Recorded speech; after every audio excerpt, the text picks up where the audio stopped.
Nature work कैसे करते हैं? क्या नेचर सच में हमें हील कर देता है?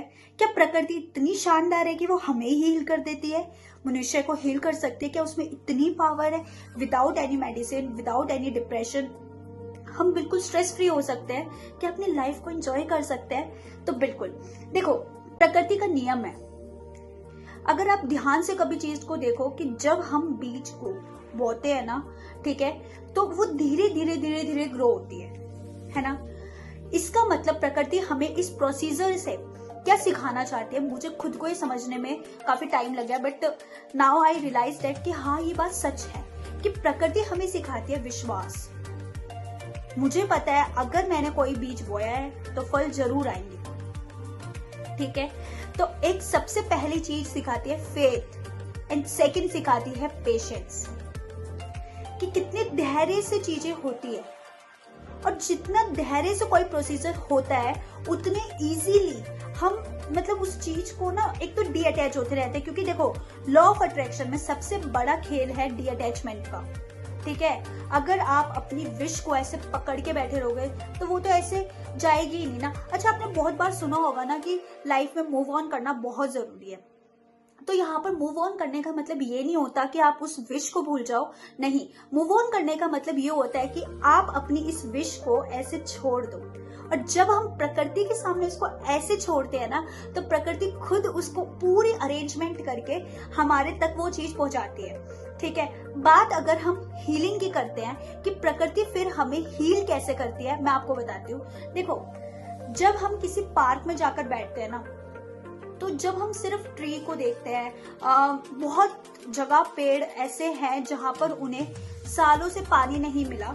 अगर बारिश आ जाती है तो बात एक अलग है, वरना उन्हें कोई पानी नहीं देता, बट फिर भी वो अपने आप में इतने शाइनिंग होते हैं, ठीक है। इतनी जब हवा चलती है तो हमें कितनी ठंडी ठंडी हवा देती है, और एक बहुत ही ब्यूटीफुल अबंडेंट है, एक नेचर हमारा बहुत ही अबंडेंट है। बट जब हम, जैसे आप खुद से ट्राई करके देखो, जब हम बहुत ज्यादा स्ट्रेस में हो ना, तो आप ना प्रकृति के सामने जाकर बैठ जाओ, डीप ब्रीथिंग करो, ठीक है, 3 से 4 बार, एंड बस उसको देखो।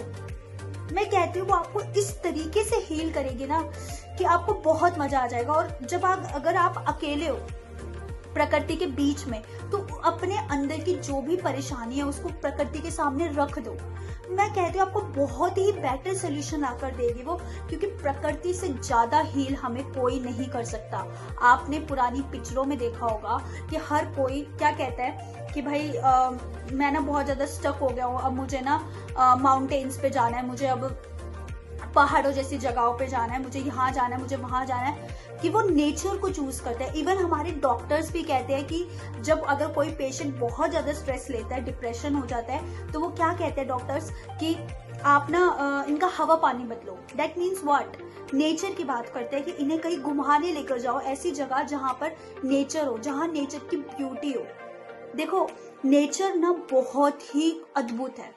और लॉ ऑफ अट्रैक्शन में मैंने जो अपने एक्सपीरियंस से सीखा है कि जितना ज्यादा हम नेचर से कनेक्ट करते हैं ना, उतना नेचर हमें भर भर के देता है।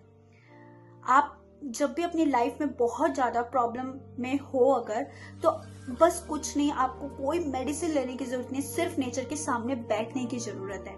आप खुद देखोगे कि आप चीजों को चेस करना बंद कर देते हो और अट्रैक्ट करना शुरू कर देते हो। इतना सुंदर है, क्योंकि नेचर ही हमें सिखाते हैं। इवन हर एक प्रोसीजर हमें ये सिखाता है कि पेशेंस एंड फेथ कितना ज्यादा जरूरी है।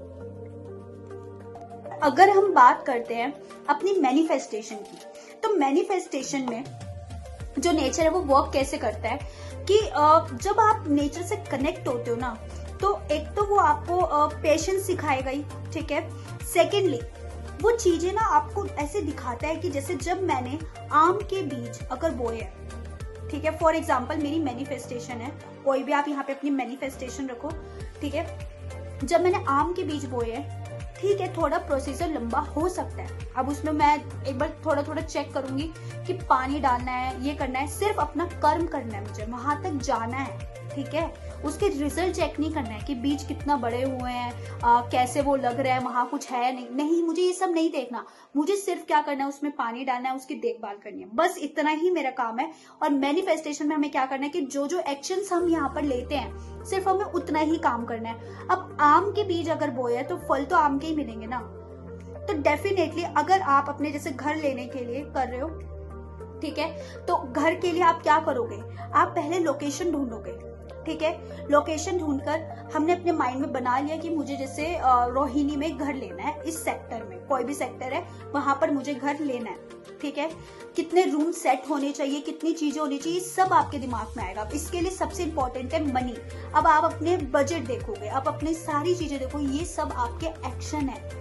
कैसे होगा ये हमारा काम नहीं है, हम क्या क्या कर सकते हैं एफर्ट्स, वो इम्पोर्टेंट है। तो ये चीज भी हमें नेचर सिखाता है, आज नहीं तो कल ये चीज जरूर होगी ही होगी, ठीक है।